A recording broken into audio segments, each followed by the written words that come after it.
बिस्मिल्लाहिर्रहमानिर्रहीम। नाज़रीन मोहतरम अस्सलामु अलैकुम वरहमतुल्लाहि वबरकातुहू। नाज़रीन मोहतरम, आज हम समाअत फरमाएंगे बेनमाजी क्या जन्नत में जा सकता है। लोग ये सवाल करते हैं। याद रखें, नमाज की अहमियत के हवाले से कुरान करीम फ़ुरक़ान हमीद की बेशुमार आयात ऐसी हैं जिसमें अल्लाह रब्बुल आलमीन ने नमाज की फ़जीलत को बयान किया है। इसी तरह अहदीस मुबारक में बेशुमार फ़ज़ाइल नमाज के आए हैं। लेकिन याद रखें, नमाज फ़र्ज़ ऐन है। इसका गुनाह यानी क़स्दन एक मरतबा क़ज़ा करना शरई एतबार से ये गुनाह है, हराम है, जहन्नम में ले जाने वाला काम है। नमाज को बिला वजह शरई छोड़ने पर वईदात बयान की गई हैं।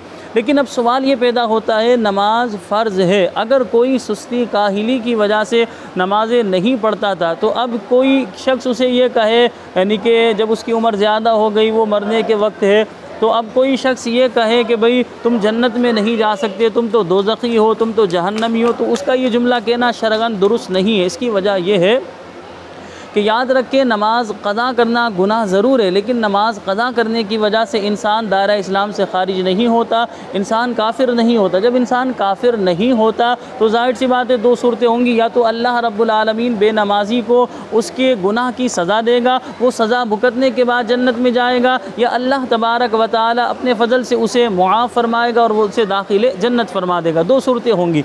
लेकिन बाज़ दफ़ा ऐसा होता है, नमाज क़ज़ा करने की वजह से या गुनाह करने की वजह से सल्ब ईमान भी हो जाता है, यानी ईमान भी सल्ब कर लिया जाता है। तो अब अगर खुदा न खास्ता ऐसा हुआ, ईमान सल्ब हो गया, तो अब बंदा जो है हमेशा हमेशा के लिए जहन्नम के घड़े में जलता रहेगा, वो दाखिले जहन्नम ही हमेशा हमेशा रहेगा। तो एहतियात का तकाज़ा ये है कि इंसान उन चीज़ों पर अमल पैरा हो जिन चीज़ों से अल्लाह रब्बुल आलमीन खुश होता है, अल्लाह तबारक व तआला के प्यारे महबूब सल्लल्लाहु अलैहि वसल्लम खुश होते हैं। उन चीज़ों को अपनाना चाहिए। जिन चीज़ों से अल्लाह और अल्लाह का रसूल जो है नाराज़ होते हैं, उन चीज़ों से हम सब को गुरेज़ करना चाहिए। यकीनन आप मसला समझ गए होंगे, नमाज भी फ़र्ज़ है, इसी तरह रोज़ा, हज, ज़कात वगैरह। अगर बंदे ने पूरी ज़िंदगी भी ये आमाल नहीं किए तो इन आमाल के ना करने की वजह से काफिर नहीं होगा, गुनाहगार होगा। और गुनाहगार के हवाले से किताबों में लिखा है कि गुनाहगार जो मुसलमान है, या तो अपनी सज़ा भुगतने के बाद जन्नत में जाएगा, या अल्लाह रब्बुल आलमीन उससे दरगुज़र फरमाएगा, मुआफ़ फरमाएगा और ऐसे ही दाखिल जन्नत फरमा देगा।